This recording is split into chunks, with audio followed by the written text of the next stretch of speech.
If someone bursts through your front door, robs you, and kidnaps your children, you'd undoubtedly call that a heinous crime. But what if through gradual, deliberate coercion, they convince you that your stuff will be safer in their hands because they can better protect it? Suddenly your perspective might change. You see, if someone can fill your mind with doubt, they can alter your decision making. And if someone can threaten you or scare you, they can control who will dare to speak out.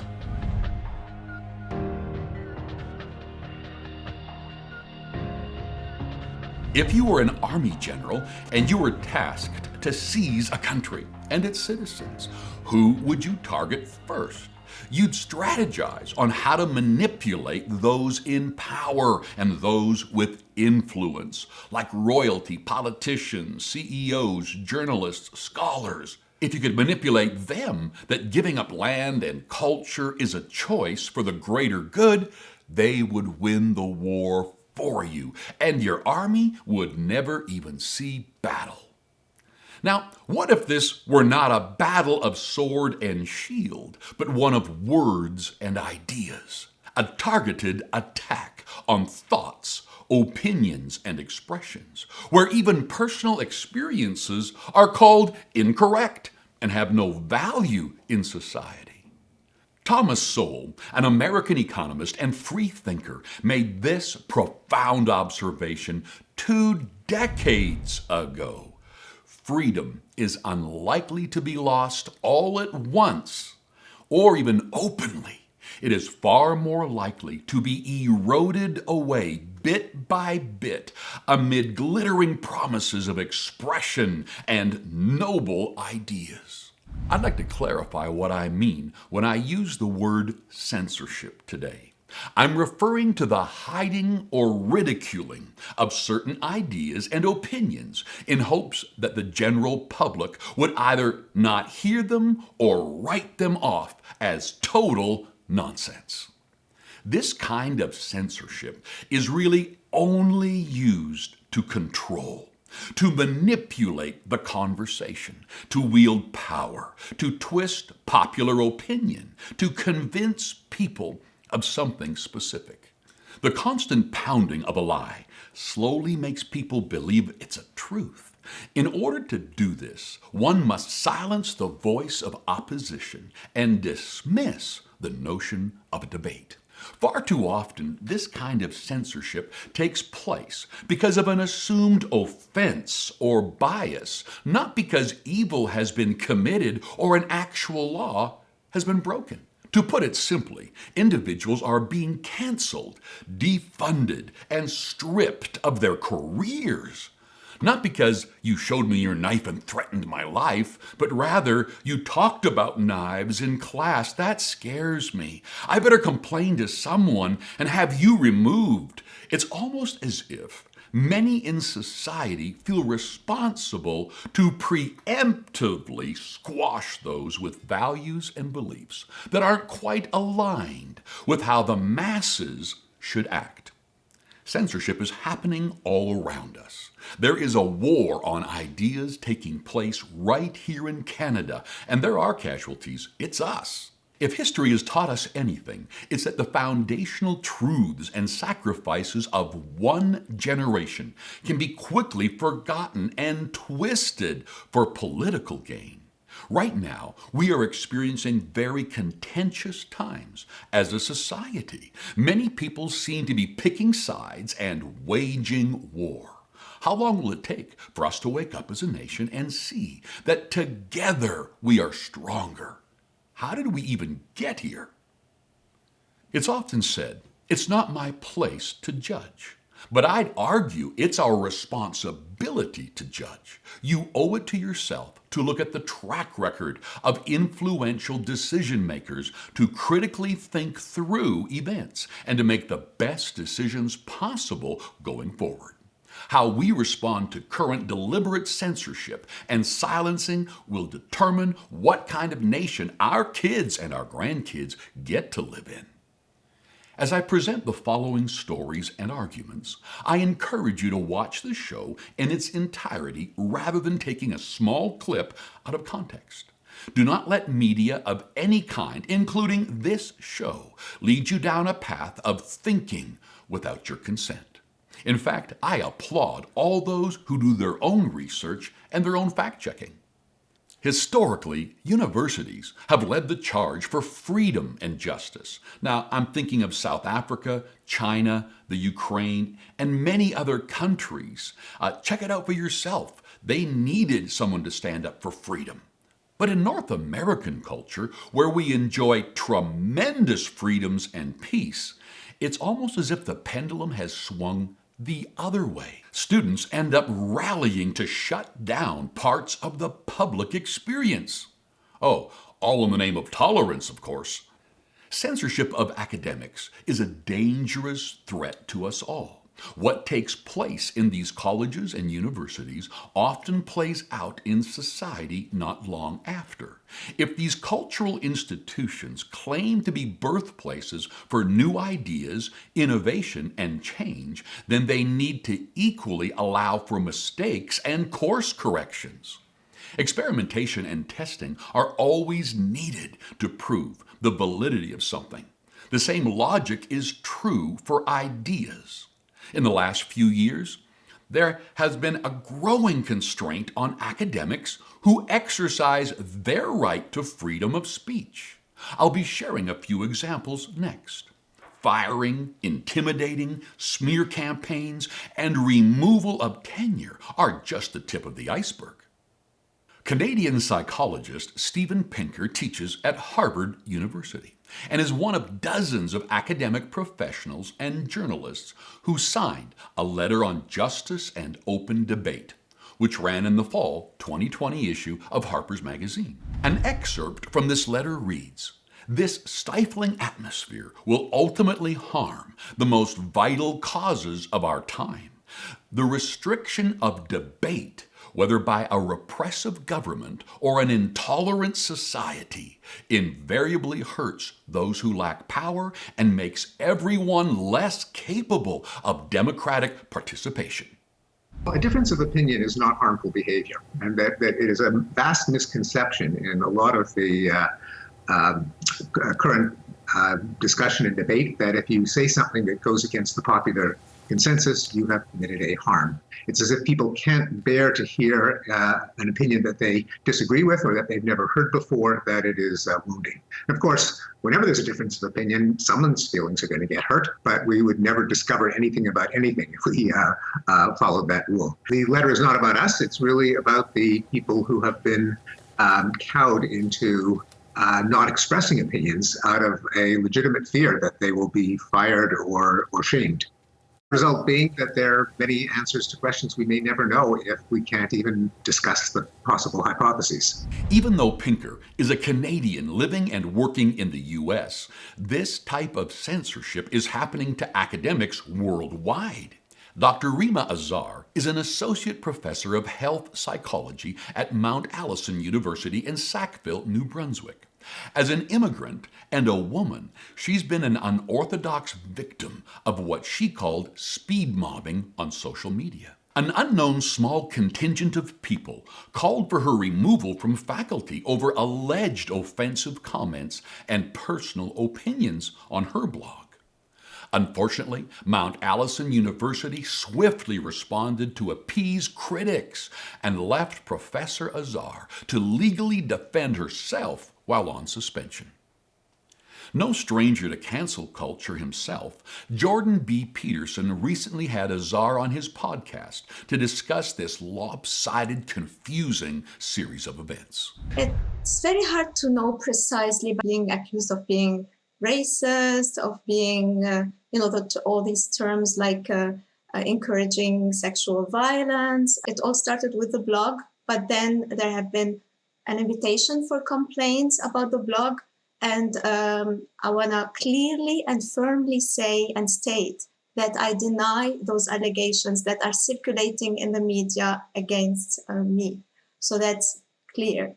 I'm someone who strongly believes in respect and human relationships, And I think if we have that respect toward others, self first, but toward others, it's the best antidote to racism, discrimination, mistreatment of others. I got a phone call from a kind former student telling me, Dr. Azhar, you need to know what is happening. And I thought, are you okay? What is happening? I was worried. And he said, no, I'm fine. You are in trouble, in big trouble. I personally found it amazing that my university, my employer that I love and respect, did not call me to tell me what was happening. My story was sort of a scapegoat for something that is much bigger than a deer, a simple deer, a silly deer. Sometimes we're not allowed to write serious things or silly things or be wrong or change our mind. So what precisely, I don't know, but I personally am allergic to identity politics, given my background. At the time of this broadcast, our research indicates that Azhar has not yet been able to face her accusers. It's completely unknown if the individuals who called for her removal were speaking on behalf of themselves or the organizations they allegedly represent. In fact, it's increasingly easy and commonplace to purchase likes, comments, and shares on social media platforms, making it theoretically possible to pay to have an individual slandered and criticized online and make it look as though the complaints are credible and a lot of people agree with them. Right.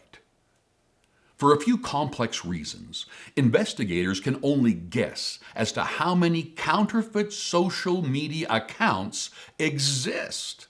A low-end ballpark estimates 20 million phony Twitter profiles. That's not even taking into account the ability to purchase YouTube subscribers or likes on Facebook. Many of these ghost accounts are used for dividing communities and pushing political narratives.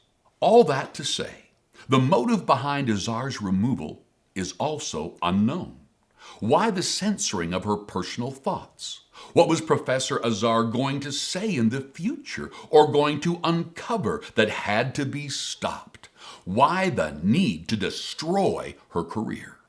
Even if you are not particularly interested in a professor's career being shortchanged, I'd urge you to consider the fact that no matter what Azhar's views, she is being censored, and you could soon be next.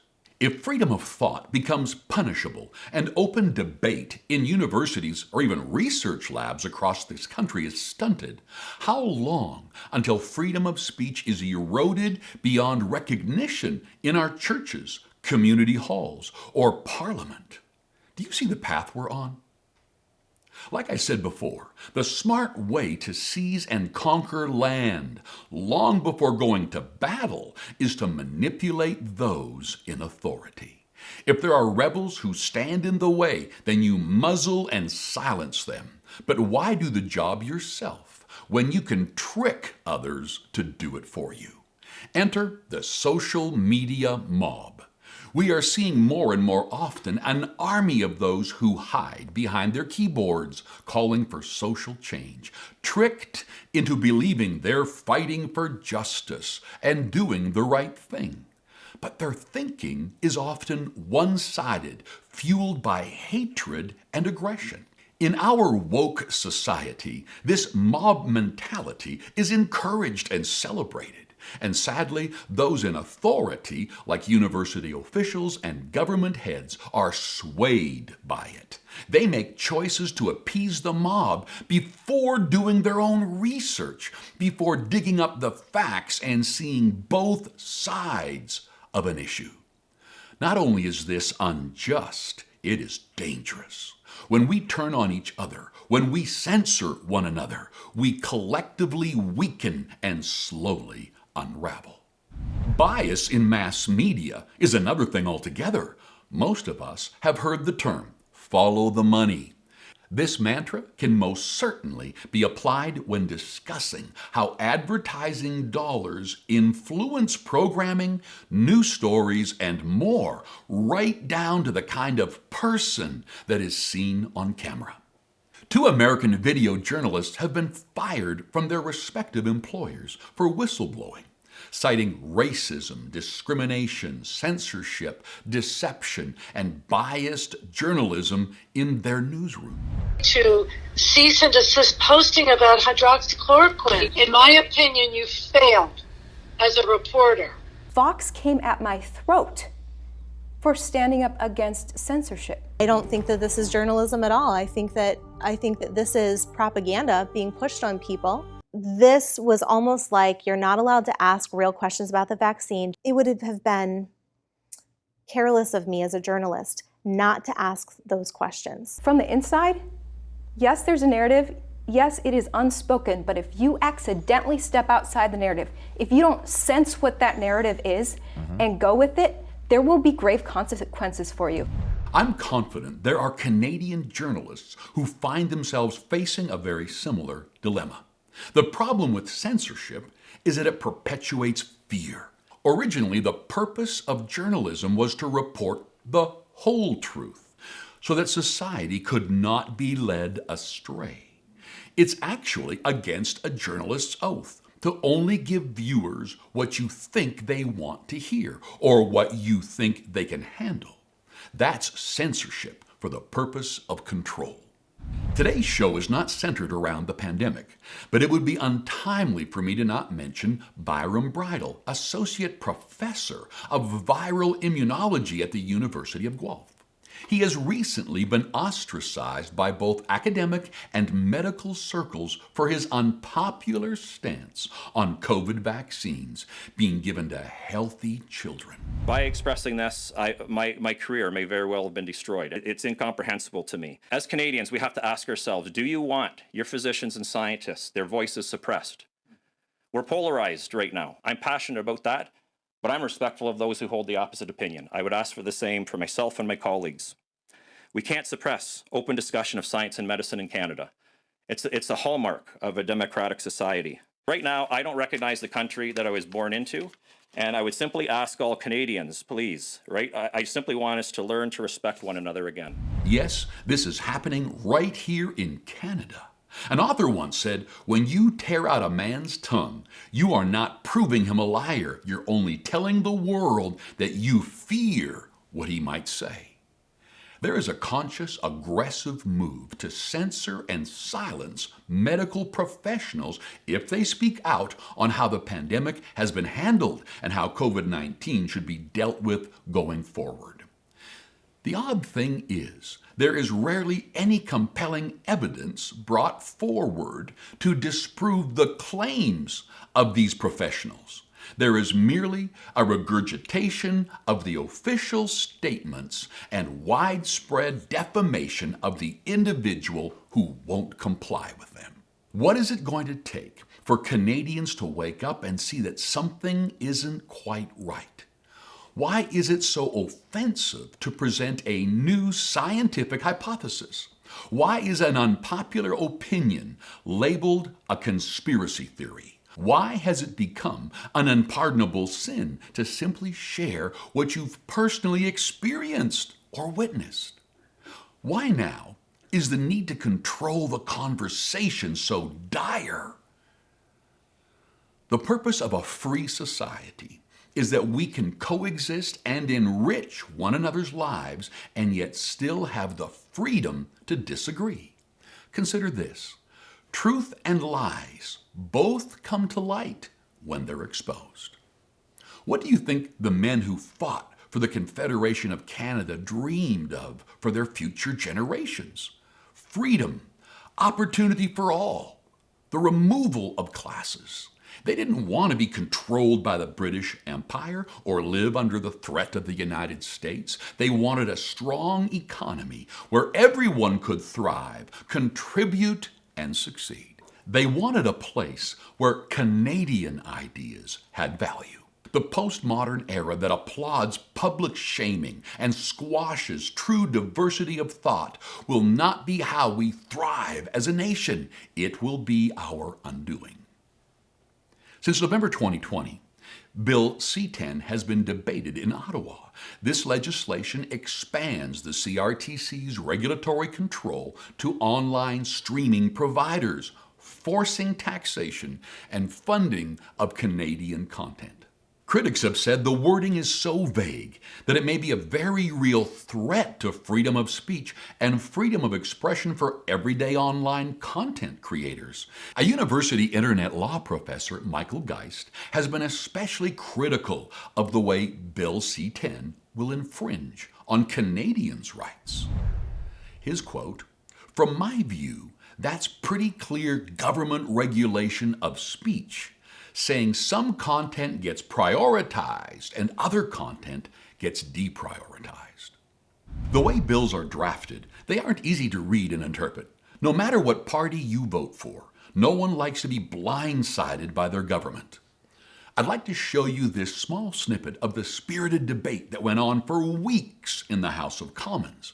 I think it helps give Bill C-10 some context. What this Liberal government is doing is trying to save the status quo for the benefit of the gatekeepers and to control the voices of Canadians. And that's just the reality of it. Anybody in Canada now can pick up their phone and have a voice. And what the federal Liberal governments want to do is to give the regulator, it's called the CRTC, the ability to say who gets to be seen. Who gets to be seen in the Facebook algorithm or the YouTube algorithm, or maybe at all. It's racist, it's misogynistic, it's not inclusive, because the Liberals are entrenching a system of gatekeepers that are run by, the CRTC is run by 6 old white guys. This bill, if this bill was so great for social media users, and no, it's not going to influence individual social media users, then why did they remove that position?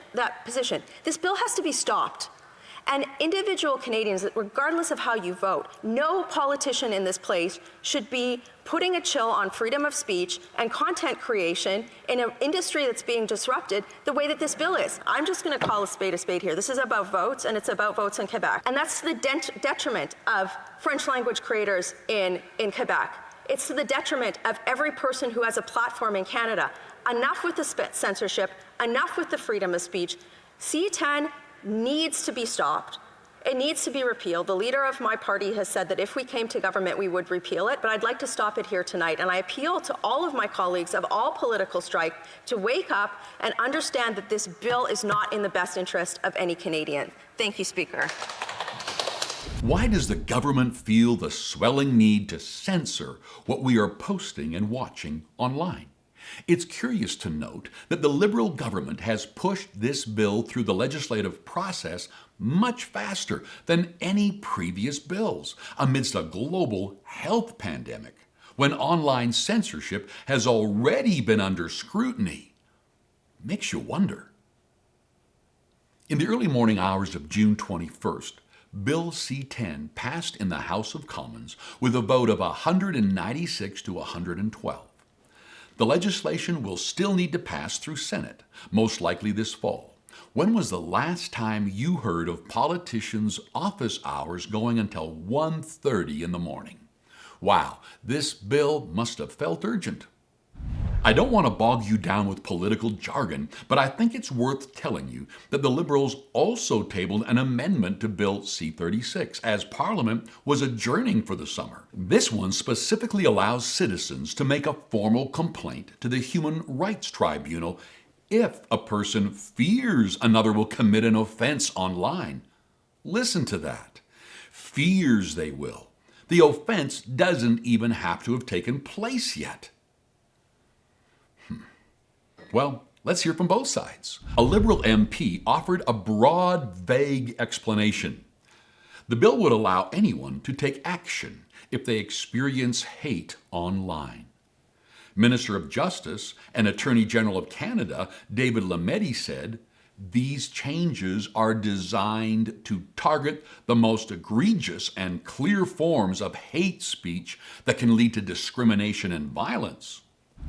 Whereas a Conservative MP gave it context by saying it's empowering a bureaucracy to subjectively restrict the rights of Canadians. The Canadian Constitution Foundation released in a statement, The bill will impact the ability of Canadians to engage in debate on subjects that are unsettled. I mention this today because I don't think we, the public, are being told all the information here. This will be a crucial bill to watch. We've seen this happen before. Poorly disguised verbiage ends up criminalizing common sense Canadians who aren't woke enough for the current political agenda. It's overwhelming to consider all these examples and reconcile them with the words of our anthem, "The true North, strong and free." In our political climate, strong and free aren't the words that come to mind, but more like twisted and skewed. My purpose today is not to discourage you. Instead, I'd like to inspire you, to compel you into action. No longer is it okay to stay silent and let the powers that be lead society down this path unopposed. James Allen Hightower, American columnist and progressive political activist, challenges us with this thought. The opposite of courage, it's not cowardice, it's conformity. Edmund Burke puts it this way: the only thing necessary for the triumph of evil is for good men to do nothing. Here's my challenge to you today. It's more important than ever to stand up for your rights and freedoms. Stand up for all of those in this nation who don't have a voice. Do not discount yourself simply because you feel uninformed or not in a position of influence. The censorship and stifling of fellow Canadians should be so abhorrent to us that we are compelled to say, enough is enough. Get informed. Really look into the issues that matter. Stand up for justice in whatever way you can. Support good, transparent organizations. Attend rallies. Share thoughtful, honest opinions online or in person with friends and family. Write and phone your members of Parliament. Remind them of the Canada you grew up in and the one you want to leave for future generations. In all of this, act justly. Extend mercy. Speak truth, not hate. Be humble and be yourself. Let's all return to reason. Democracy can't work without freedom of speech. It's an absolute cornerstone of democracy.